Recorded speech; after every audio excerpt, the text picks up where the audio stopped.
I'm going to go ahead and slide this over the mannequin just to double check our fit. Now this is what you're calling test fit. You want to make sure you test fit it before you... Right. To see if we have any alterations that we need to make. And being tubed like this, I've got to make sure that it's semi-stretched out in here so I can slip it over the head. It's going to get hung up. It's usually towards the back of the head, the widest spot.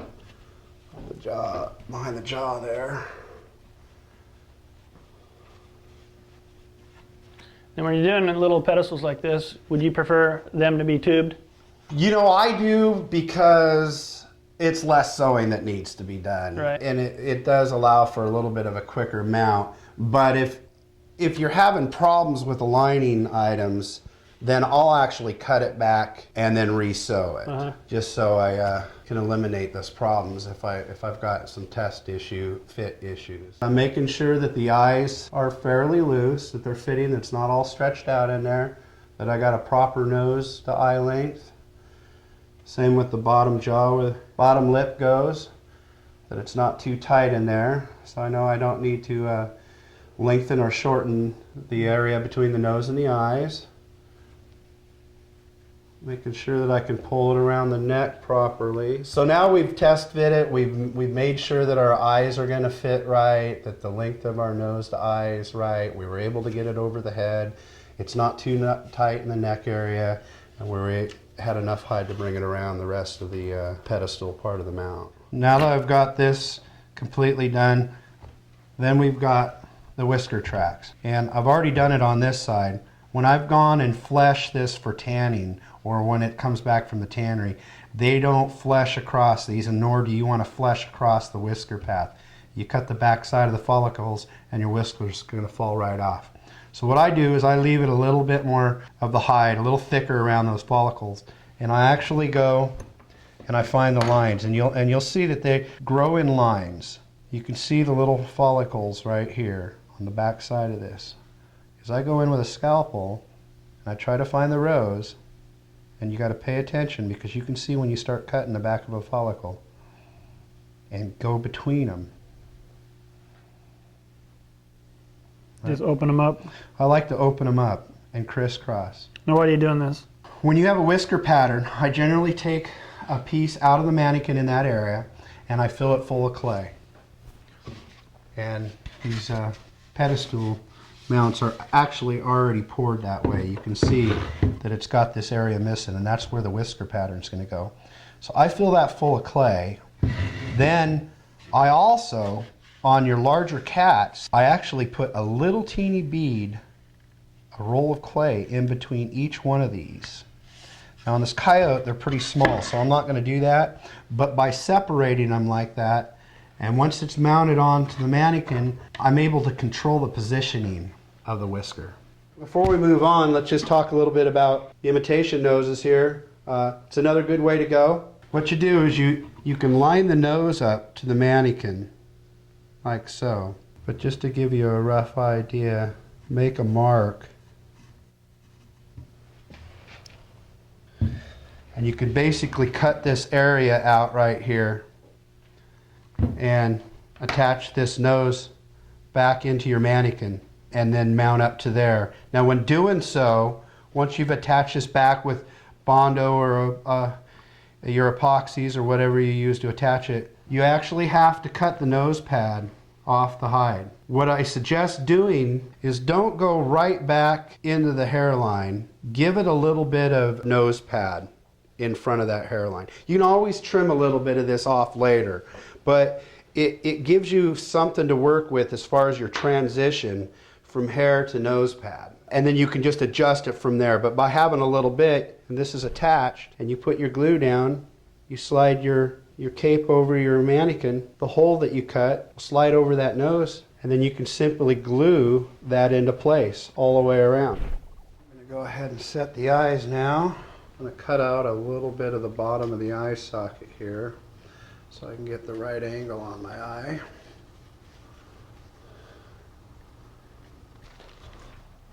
When I take that out, I'm going to go ahead and put a little clay in there. Now what's your philosophy on setting these eyes on a predator? on a coyote? Well, on a predator, eyes are forward on the face. I'm going to set these looking straight forward and then cant them out about 10 degrees. Put a little clay in there on the bottom cut. Something that you can push that eye down into? Right. So and then I'm going to take the eye and I'm going to put a little bit of clay in the back of it. This clay will also help push into the other clay that I just put in there.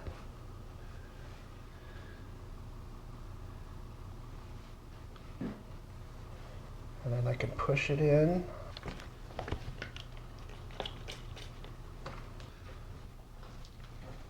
And we're going to have these focusing forward, and then I'm going to cant it outward roughly about 10 degrees. We're going to move on to the ears here. We're going to start positioning them into place here. You know, really looking at it, there's not a lot of position that they have to do once you got everything in place there. They look really close. Yeah, one of the things we'll do is I'm going to go and where the cartilage of the ear ties into the skull right here, what you can do is run a straight line up from the corner of the nose through the front corner of the eye to the corner of the ear, which I'll push on it so you can see it comes clear down into the skull, down into here. So if I put my my straight line there, that's lining up. I come over to this side of the nose, come to the front corner of the eye. That one looks like it might come up just a little bit. That's better. That'll help keep them in line. And then the next thing I'm going to do is before I go and feather all the clay onto the mannequin, I'm going to come along the jaw muscle here and push my finger into the corner of the ear. What I don't want to find, my ear liner or my Bondo or my ear is poking out above the flow of the skull right there. I'm going to start feathering the clay onto the mannequin, creating that union, that muscle, tying it to the muscles in the skull, or the mannequin in this case. All that clay I put down in there, you can't just leave it alone. You've got to smooth it, just like we smoothed it, the transition into the ear. Now I'm doing the same thing on the bottom side onto the mannequin. And when I feel down in there, I don't want to feel a big lump. The positioning of the whiskers. If you remember, we put clay in the area of the mannequin right underneath this whisker track. So as you can see, that clay's still wet, so I'm able to move these whiskers around. There's two things that I'm going to look for. When you first mount it, a lot of times these whiskers are flat back. These are a little bit forward right now, but we're going to bring them a little more forward. The first thing before I go to that, though, is I'm going to look at the side and I'm going to get my whisker tracks in line, which I can take this probe here, simply go down and see what's going on. There's one in the back that can be lowered, so I can just grab it down a little bit. You're just taking that probe at the base of that The base whisker, of the whiskers, right. and just moving it. And just moving it. And I can also pull on the whisker, but be careful when you're doing this, especially if you've cut the back area real close to the follicle. You'll pull that out. But I'm taking my probe and I'm sliding it down each track and taking a look to see that I've got the whisker track separated in the right line. If you've got one that's too low, you can simply use the probe, pull it up and into position. If you're having a whisker that's really facing backwards, you can take the probe and go to the front of the whisker, push in to the clay, pull the whisker forward and push in with your probe. And you see how that pulled forward. Yeah, it stays there too. Put a little nictitating membrane and a chronicle Caruncle. in the corner of the eye. I start with the membrane first. It's very, very small. If you can picture the corner of the eye right here, where the duct comes down right here, the membrane goes 1/3 above that and 2/3 below it. What I'm going to do is actually use the epoxy sculpt, and I'm going to get it just roughly the size I'm wanting, and I just push it real thin. I'm going to push it into place.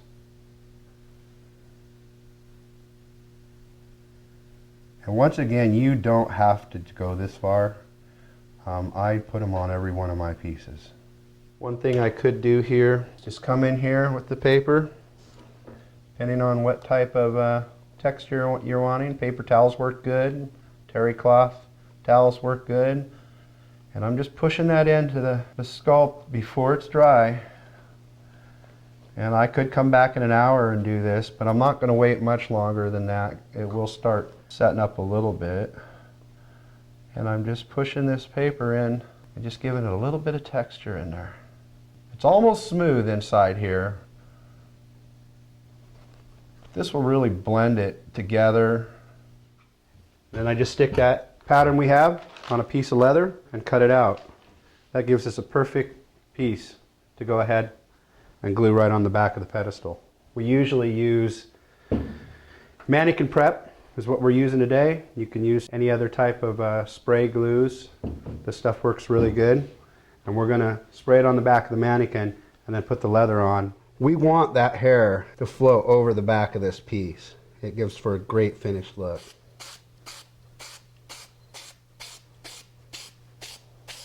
Now, Tim, when you would do these pedestals with the leather backs, do you have a preference as far as your leather, a rough side out, smooth side out?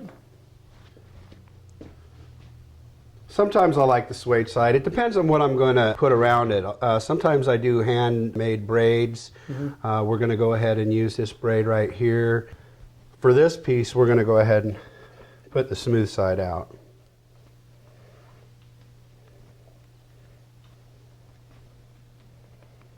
Let it set for a few minutes and then we'll pull that tape off. Now that we've got our Coyote done, we're going to install it on our base. And this is a Mini-Pedestal rock here. It's nice because it's lightweight, but it also has a wood backing in the back of it. So we can actually drill a hole through there, run our support rod, the threaded rod through that, and then bolt it on. Then what you do is we run one nut all the way, almost all the way up, run that through and adjust that nut level up or down depending on where we're going to set this on the rock. Now we want this one all the way down. And I don't want to go through the wood, I'm just going to go down to it.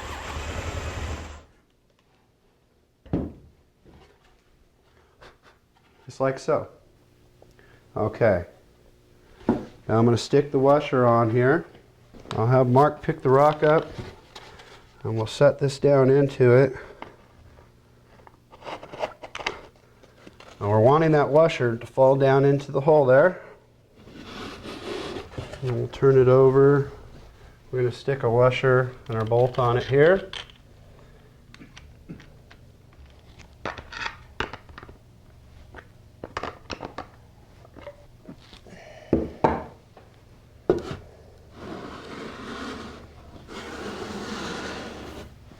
Now we could stop at this point. These rocks are made to just be used individually like this. But I think what we're going to do just to make it look a little nicer even yet, we're going to put the rock on oak panel right here. We'll set it down here.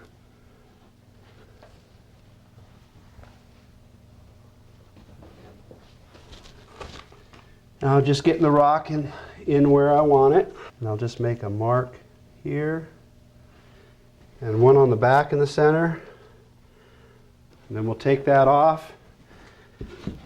And I can move on in 1/3 of an inch. Drill 2 holes into this. On the back side, we'll countersink a couple holes. Drill some screws right up into this rock.